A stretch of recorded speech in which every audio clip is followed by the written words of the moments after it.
या मालिकेमध्ये प्रेक्षकांनो आत्तापर्यंत छान पॉझिटिव्ह सगळं चाललंय, पण अचानकपणे आपण कालच्या प्रोमोमध्ये पाहिलेलं आहे की आता अनेकानेक समजले की ही खरी नात नाही आहे, गुरुजींना सांगतानाचं सत्य. आणि त्यानंतर खूप मोठं प्लॅनिंग ज्या वेळेला या तिघी जणी करतायत त्याच वेळेला नियतीने गुरुजींच्या मदतीने अखेर आत्तापर्यंत चालू असलेलं हे नाटक खोटं आहे, तर आता खरं काय आहे हे सत्य स्वतः आता आई येऊन आपल्या मुलीच्या बद्दल सांगणार. आणि अचानकपणे हा सगळा जो काही प्रकार घडणार त्यामुळे मुळातच आता या तिघींची सगळी भांडी तर फुटणार, पण गुरुजींनी धमाका करत सत्याचा कसा उलगडा केलाय, सरूपर्यंत ते कसे पोहोचलेत आणि आता आपल्या कमळीला न्याय कसा मिळवून दिलाय, सगळं पाहू.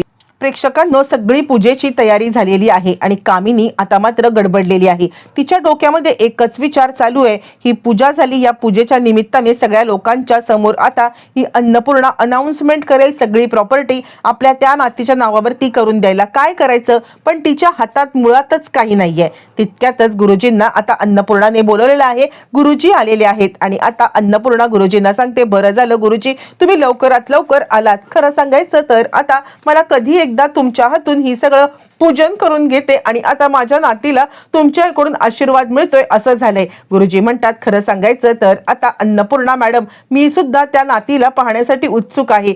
ज्या नातीची इतके वर्ष तुम्ही वाट पाहिलीत ना, ती नात फायनली तुमच्या सोबत आलेली आहे आणि याचा आनंद कुलगुरू म्हणून मला सुद्धा खूप जास्त आहे. पण तरी सुद्धा मी तुम्हाला एक गोष्ट सांगू का, कुलगुरू म्हणून या नात्याने माझं आता कर्तव्य हे बनतं की ती नात तुमचीच आहे का हे सुद्धा सत्य पडताळून बघणार. म्हणजे तुम्ही उगाचच त्याचा आता राग वगैरे मानून घेऊ नका, काहीही झालं तरी सुद्धा आता हे माझं कर्तव्य आहे. इकडे थोडीशी आता कमळी गडबडले आणि ती आता राजनला येऊन भेटते आणि राजनला ती सांगायला लागते, काका काय करायचं यावरती राजन म्हणतो, तू काळजी करू नकोस बाळा, मी सगळं सांभाळून नेईन, तुझा हेतू प्रामाणिक आहे की नाही त्यामुळे शंका घ्यायची नाहीये. इकडे तोपर्यंत तो राजन तिला सांगतोय, तू एक काम कर, मी जोपर्यंत तुला बोलत नाहीये तोपर्यंत तू खाली यायचं नाहीये. इकडे आता गुरुजी सांगतात, कसं आहे अन्नपूर्णा मॅडम, म्हणजे आता तुम्ही तिची शहानिशा करून घेतली तर असेलच, पण एक संधी मला सुद्धा हवे. अन्नपूर्णा म्हणते, गुरुजी काहीच प्रॉब्लेम नाहीये, मला माहितीये तुमच्या प्रत्येक टेस्टमध्ये किंवा तुमच्या प्रत्येक परीक्षेमध्ये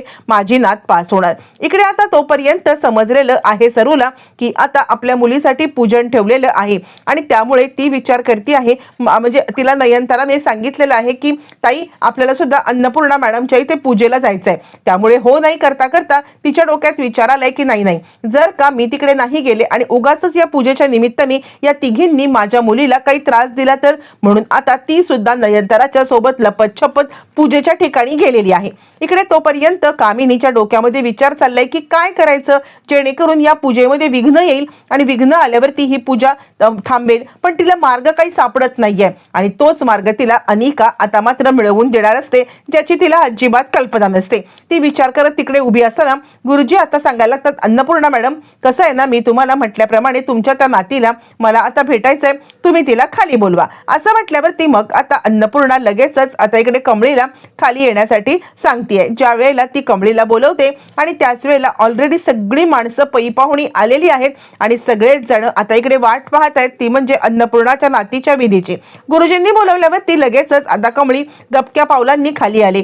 गुरुजींनी आता सांगितलंय, कोण आहेस तू, या घरामध्ये आलेली आहेस, पण आता तुझी ओळख नाव गाव सगळं मला नीट सांग. असं म्हणत गुरुजींनी गुरुजींचं काम केलंय आणि गुरुजींना खरं तर पहिल्याच झटक्यात जाणवलेलं आहे की हीच अन्नपूर्णाची नात आहे. कारण इतके दिवस प्रत्येक वेळेला जेव्हा अन्नपूर्णा गुरुजींना भेटायची त्यावेळेला त्यांना जाणवायचं की यांची नात यांच्याच आजूबाजूला कुठेतरी आहे, पण ती इतक्या जवळ आहे याची कल्पना गुरुजींना पण नव्हती. कारण त्यांचं जे काही ज्योतिषशास्त्र आहे ते आता ठोकताळे असतात, कोणत्याही प्रकारे एखादा फिक्स गोष्ट नसते. आणि त्यानंतर मग ते म्हणतात, तू खरंच नात आहेस त्याचा तुझ्याकडे काय पुरावा आहे. आणि त्यानंतर मग आता इकडे राजन सांगायला लागतो, गुरुजी अहो तिच्या हातावरती खूण आहे, हीच खूण आता माझ्या आजीच्या हातावरती म्हणजे होती, तीच खूण आहे. यावरती मग आता गुरुजी म्हणाले, एक मिनिट राजन सर तुम्ही बोलू नका, मला तिच्याशी बोलायचं आहे, मी मगाशी म्हटल्याप्रमाणे मी तिच्याशीच बोलणार आहे. असं म्हटल्यावरती मग आता इकडे गुरुजी म्हणायला लागतात, मुली तुझ्या आईचं नाव काय. सगळ्या गोष्टी ठरलेल्या असतात, तिला जेवढी काही माहिती राजनने सांगितलेली आहे तेवढी माहिती ती सांगायला लागते आणि ती सांगायला लागते माझ्या आईचं नाव गौरी राजन महाजन. यावरती गुरुजी म्हणतात मग जर का तुला तुझ्या आईचं नाव माहिती होतं मग इतके दिवस तू ज्या वेळेला इकडे होतीस त्यावेळेला तू का नाही सगळ्यांच्या समोर आलीस किंवा आता तुझी ओळख का नाही समोर आलीस? तुला तर माहिती होतं की यांचं नाव काय आहे, तुझ्या आईचं पूर्ण नाव काय आहे, मग आता खरी ओळख का नाही समोर तू आणलीस? असं म्हटल्यावरती कमळी थोडीशी गडबडले. पण त्याचवरती मग आता हा प्रश्न अन्नपूर्णाला पण पडलाय की खरंच आहे म्हणजे इतके दिवस आम्ही जर का म्हणतोय की आता इकडे माझी नात नाहीये, माझी नात शोधतोय आणि माझ्या जर का सुनेला शोधतोय तर कमळी का नाही म्हटली? आणि अन्नपूर्णा प्रश्नार्थक नजरेने कमळीकडे पाहायला लागते. आणि त्याच वेळेला मग आता कमळी सांगायला लागते खरं सांगायचं तर आता म्हणजे मला पूर्ण नाव त्यावेळेला माहीत नव्हतं, मला फक्त माझ्या आईचं नाव हे वेगळं म्हणजे सरू त्या नावाने ती आता गावामध्ये वावरत होती बघा. हा म्हणजे नकळतपणे खरं तर ती आता खरंच म्हणजे खोटं बोलण्याच्या निमित्ताने ती खरंच बोलत आहे. ही गोष्ट मात्र आता कुणालाच काही म्हणजे वेगळी वाटत नाहीये. गुरुजी म्हणतात म्हणजे त्यावरती ती सांगायला लागते की माझी आई गावामध्ये नाव बदलून राहत होती, कदाचित तिला आता समजलं असेल की माझ्या बाबांचं दुसरं लग्न झालंय, त्यांच्या संसारामध्ये यायचं नसेल म्हणून. कमळीला पदोपदी आपण गुरुजींशी खोटं बोलतोय याचं आता खूपच वाईट वाटत असतं, पण आता तिच्याकडे पर्याय नाहीये. गुरुजी म्हणतात ठीक आहे मग तुला कधी समजलं?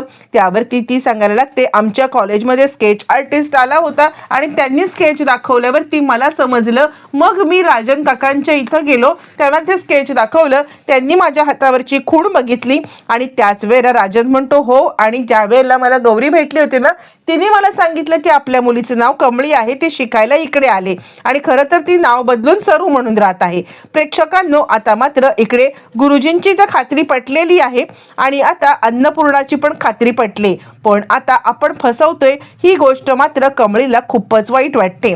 पूजन वगैरे आटपल्यानंतर ज्या वेळेला आता गुरुजी जायला निघाले त्याच वेळेला कमळी त्यांना गाठते आणि गुरुजी मला तुम्हाला खूप मोठं सत्य सांगायचं आहे, कोणत्याही बाबतीत तुमची फसवणूक करायची नाहीये. आता गुरुजींची तर खात्री पटले, पण गुरुजींना हे सुद्धा माहिती आहे की यांची सून सुद्धा इथेच आजूबाजूला आहे आणि त्याला मिळवल्याशिवाय ह्यांची फॅमिली पूर्ण होणार नाही हे गुरुजींना माहिती आहे. पण त्याच वेळेला कमळी बाहेर आले आणि गुरुजी मला तुम्हाला काहीतरी सांगायचं आहे, मी अन्नपूर्णा मॅडमची नात नाहीये, तुमचा जो काही माझ्यावरती संशय होता ना तो संशय खरा आहे, मला खरंच हे सगळं मग करावं लागतंय अन्नपूर्णा आजींसाठी. नेमकं अनिका हे सगळं ऐकतीये आणि त्याच वेळेला राजन आता सांगतोय गुरुजी हे हिने केलेलं नाहीये, म्हणजे मी हिला हे करण्यासाठी भाग पाडलंय, मी तिला म्हटलं होतं की हे तू मला मदत कर किंवा आता मला या सगळ्यामध्ये तू आता म्हणजे हे कर असं म्हटल्यावरती लगेचच गुरुजी म्हणतात पण आता मला ह्याच्यात काही संशयाचं वाटत नाहीये.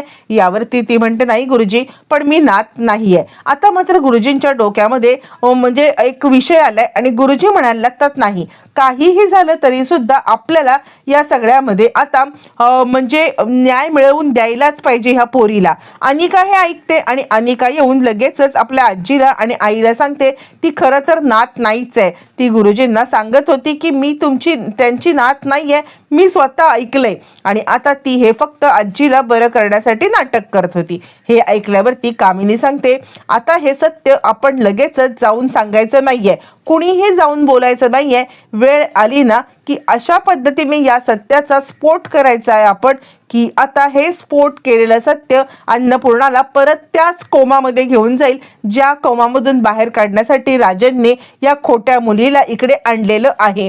त्यामुळे आता मी सांगेन ना तेच करायचं आणि या प्लॅनमध्ये कोणताही कसूर नाही झाला पाहिजे. ती म्हातारी त्या पोरीला हाताला धरून घराबाहेर काढेल आणि स्वतः आता बेडवरती निश्चित कशी आधी पडली होती तशीच आता बेडवरती पडून राहील आणि मग मात्र आता ती खूप घाणेरडा प्लॅन करते पण तिचा डाव नियती उधळून टाकणार असते.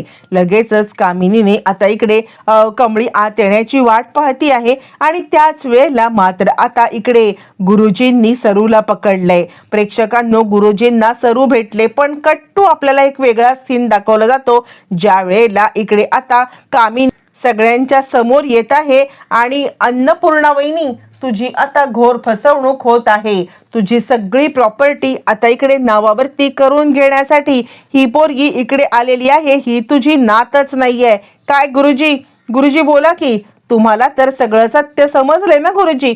असं म्हटल्यावरती गुरुजी म्हणतात, हो मला सगळं सत्य समजलंय आणि तेच सांगण्यासाठी मी परत आलेलो आहे. आता मात्र अन्नपूर्णाला जरा धक्काच बसलाय आणि कामिनी मात्र खुश झाले की चला काही का असे ना गुरुजींनी खाल्ल्या मिठाला जागलेत आणि गुरुजींनी खाल्ल्या मिठाला जागून आता सत्य सांगायला आलेत. गुरुजी म्हणतात, मला सगळं सत्य समजलंय आणि कुलगुरू या नात्याने या सत्याचा उलगडा करण्यासाठी मी आलोय. कमळी आणि राजनला जरा धक्का बसलाय. आता आपण गुरुजींना असं सांगितलं की आईच्या तब्येतीसाठी आपण हे सगळं केलंय, मग अचानकपणे गुरुजींनी असा का निर्णय घेतला? नाही नाही, गुरुजींना थांबवायला पाहिजे, नंतर अन्नपूर्णा आजीला परत त्रास होईल. आणि आता राजन म्हणते, गुरुजी गुरुजी ऐका ना. गुरुजी म्हणतात, नाही राजन, मी एक म्हणजे कुलगुरू आहे आणि मी कोणतंही खोटं सहन करू शकत नाही. एक आणि दुसरं म्हणजे तुमच्या कुटुंबाच्या भल्याचाच विचार मला करायला पाहिजे. असं म्हटल्यावरती आता मात्र गुरुजींनी लगेचच सांगितलेलं आहे, अन्नपूर्णा मॅडम मला तुम्हाला जे सांगायचं आहे ते सत्य आहे. यावरती अन्नपूर्णा म्हणते, काय झालं गुरुजी? आत्ता तर तुम्ही सगळी शहानिशा केलेली आहेत ना? मग जर का सगळी शहानिशा तुम्ही केलेली आहेत, मग तुम्हाला असं का वाटतंय की ही माझी नात नाहीये? यावरती गुरुजी म्हणतात, नाही मी असं म्हणतच नाहीये. कामिनी म्हणते, गुरुजी अहो जे काही आहे ते स्पष्ट बोला की. गुरुजी म्हणतात, स्पष्टच बोलण्यासाठी मी इथे आलोय कामिनी मॅडम, पण जरा धीर धराल का? हे स्पष्ट आता एकच स्पष्ट नाहीये तर अनेक सत्य दडलेत. आणि मग काय, मग गुरुजी सरूला घेऊन आता समोर आलेले आहेत. ज्या वेळेला गुरुजी आता सरूला घेऊन समोर आलेत आणि ते सांगतात, खरं तर या पोरीने मला आता सगळं सत्य आधीच सांगितलेलं होतं आणि तिने सांगितलं होतं की आता काही झालं तरी सुद्धा मी यांची नात नाहीये, पण माझं अन्नपूर्णा मॅडम सोबत आधीच बोलणं झालं होतं. आता खरं तर हे गुरुजी आणि अन्नपूर्णाचं नाटक होतं. राजन आणि कमळीला वाटतंय की हे आपलं नाटक आहे, पण अन्नपूर्णाला माहिती आहे की हे दोघं नाटक करतायत. आणि त्याच वेळेला आपल्या आईला पाहिल्यावरती कमळी तर शून्यामध्ये आहे आणि तिला आता काहीच कळत नाही की आपल्यासोबत काय चाललंय. त्यावरती आता इकडे अन्नपूर्णा सांगायला लागते, धक्का बसला, मला सत्य समजलं होतं की तुम्ही नाटक करताय, पण खूण पाहिली ना त्याच वेळेला मला आता कळलं होतं की हेच सत्य आहे.